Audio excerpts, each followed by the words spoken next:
So where we left off in PT GUI, we're now picking up in Flame. I have made two HDRs, one with a color chart and one without a color chart.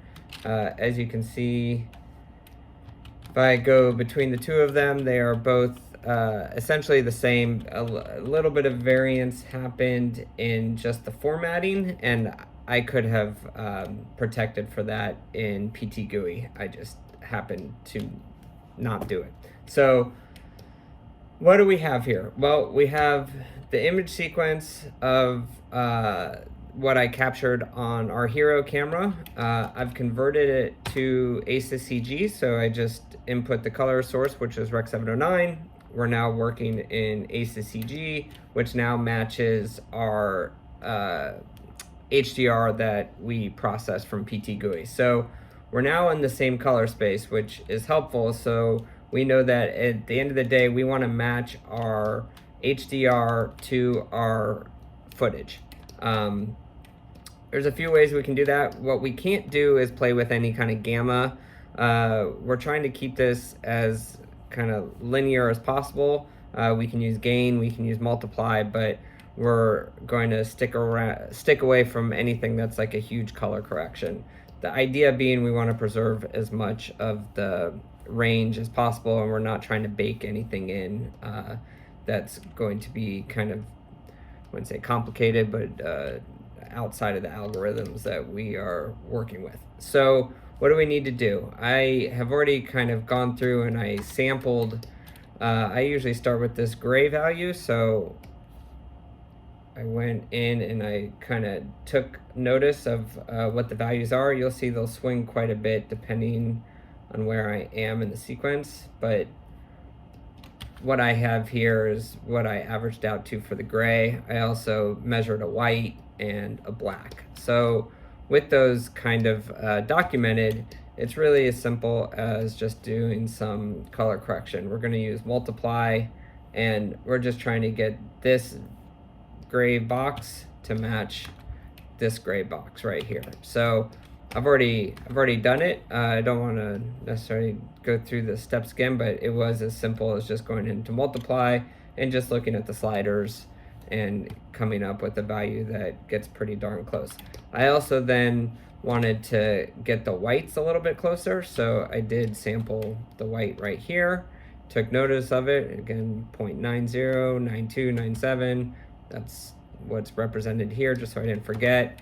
And then I come into this one and I adjusted the gain based very closely on those same numbers. So what I'm left with is we have two charts that don't that are swinging us in the right direction. You'll see other differences because like the grass seems really saturated or bright here, but is quite dark in the actual reflection that comes off of the chrome ball that I captured. So you kind of get like a little bit of what seems like an optical mix between the two, but again, this is just for me to kind of get a base grade, set it up, pass it on, and then if further adjustments are needed, they can kind of certainly come back to the original one along the way.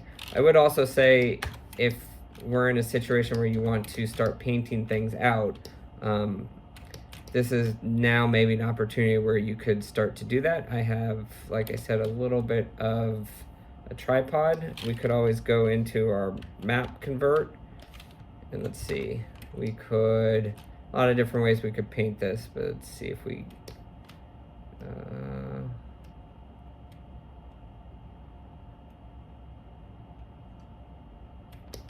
something like this might work because this gives me a super nice top-down view. So now we're just going to paint.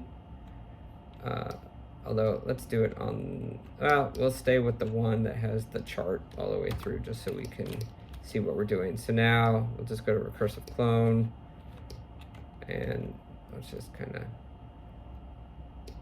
get that out of there so we don't pull any tripod into our view. Of course, like anything in a real job, I would do this with a lot more precision and a lot more care. We're gonna freeze that frame, duplicate this, and now we just kind of need to invert it. So we're at lat long and cubic. We need to go to cubic, lat long. And now if I context this from the original, oh, let's change that resolution to match. Let's see, 7384 3692. There we go. So now we have essentially the same map, just without the tripod inside. So wasn't a must do, but glad I could kind of show that along. So again, now we have two simple color corrections using gain and using multiply. And what do we need to do with all that to kind of check what we're doing? Well, in this particular case, I've already gone ahead, and you don't have to do this because sometimes it's just one frame, but I thought just for the exercise, I went ahead and did a quick camera track on the scene. So I have the camera done already, but what is happening, and we'll just slide this over, is the idea is you want to match this sphere to this sphere, and if so, then I kind of have the starts of a working IBL. So how do we do that? Let me just get rid of everything.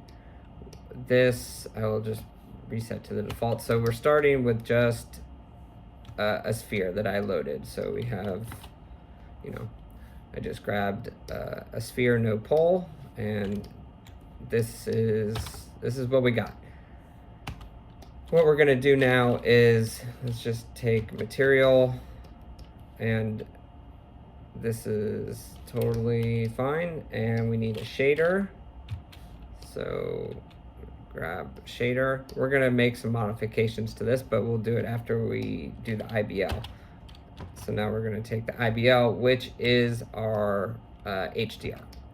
So we'll make sure that is selected, which it is, layer 1, IBL, and we'll just drag this out. Now by default, let me turn off some things. You'll see that something has happened because we now have some lighting in here, but you know, we're not looking like this. We're actually looking more like our diffuse ball, which we'll do at another time. So what do we need to do? We need to play with this shader.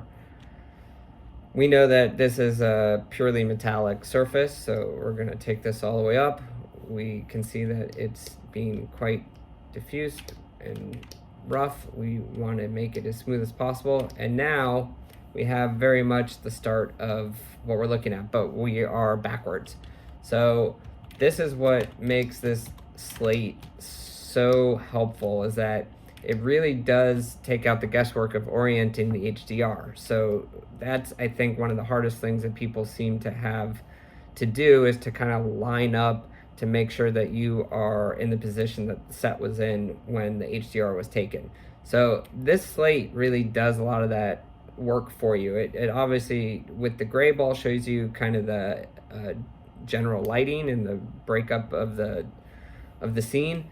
The Macbeth chart gives us the black and white values, or just the color values, and helps us kind of assign one space to another. And then this reflection map really does kind of help us orient the scene, and also just kind of use it literally for our reflections and helping with our lighting. So what do we need to do? Well, there's a few things in the IBL. You know, if I didn't have this chart, I would probably go ahead and use this as a back, and I would start to find the position of this wall, and I would look at whatever I had in the scene, and I can see that there's a little bit of wall here. So I would try to like position this as best I could to give me some semblance of that environment. But sometimes that's a little bit difficult because you don't know exactly what you're looking at. So this is a little bit more of the dummy way that I find is incredibly helpful. You can see we're almost there by what I was just doing, but now without that step,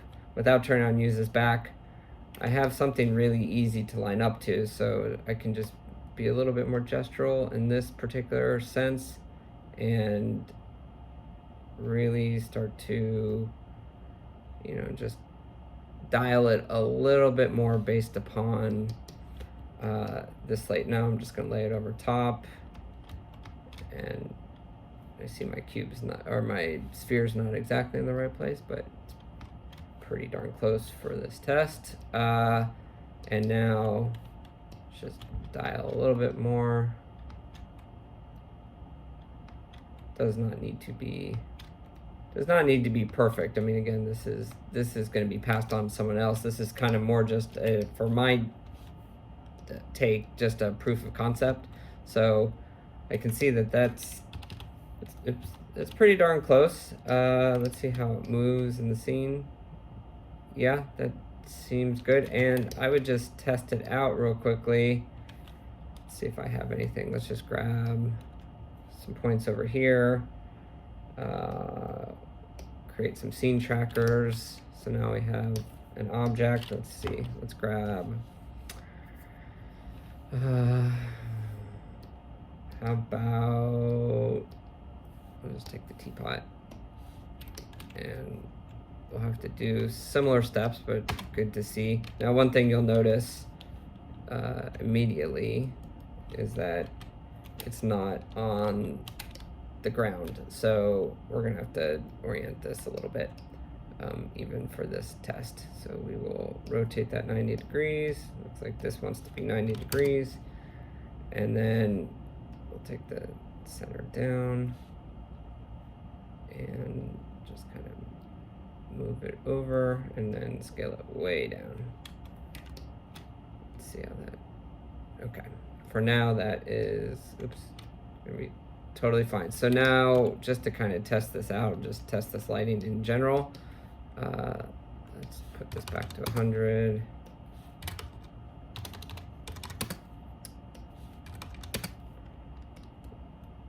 And we're gonna share this same IBL, and we could share this, but let's just drag a new one because we might alter it ever so slightly. So the way to make sure, and sorry if I didn't say this earlier, is you want to be on physically based, because that is taking the lighting from the IBL. And if we want to really see what's happening, if we just go ahead and make it fully metallic, like the last one, you'll see it, you know, from the HDR, it's putting the reflection on, and it is giving us the semblance of the Macbeth chart. And I don't have the gray ball in because it's not baked into this map, but you do get a sense of true kind of true movement of everything, and I think that's kind of what we're looking for. So as we move this map around, you know, you would get a true sense of this environment baked into this teapot. Now, for what we're really trying to do, would probably be not that metallic, or maybe it's a little bit more ceramic-y, I don't know. But now you have a great starting point, or at least a great proof of concept, if you're trying to prototype something or move on to the next step for your team. Coming up, we'll also go ahead and do the gray ball and put an environment light in, so we can kind of match as closely as we can to where the CG guys are starting. I don't personally do a lot of CG work in Flame. This is all more just to pass on, or I'll do the CG compositing, but actually building CG assets is not something that I would normally do. Rarely does someone ask me to put a teapot into a scene. But this is the foundation for how I get started and how I pass it along to the next group of people. So from this, I would write out just this step right here. So, oops, sorry, this step. So I would give them the baked in color correction. I'd give them the cleaned up tripod. Again, I'd probably do it on the one that doesn't have the Macbeth chart, since it would already have been graded for them. And then I would put this out there as an OpenEXR that they would then pull from. They would obviously get this as well, so that they can do their own checks and balance on their side and line up the scene accordingly. All right, I think that takes care of it. If there's any questions, please reach out. Happy to dive in a little bit deeper to make this point hit home for those of you that are also starting to do this on your own. All right, thank you. Bye.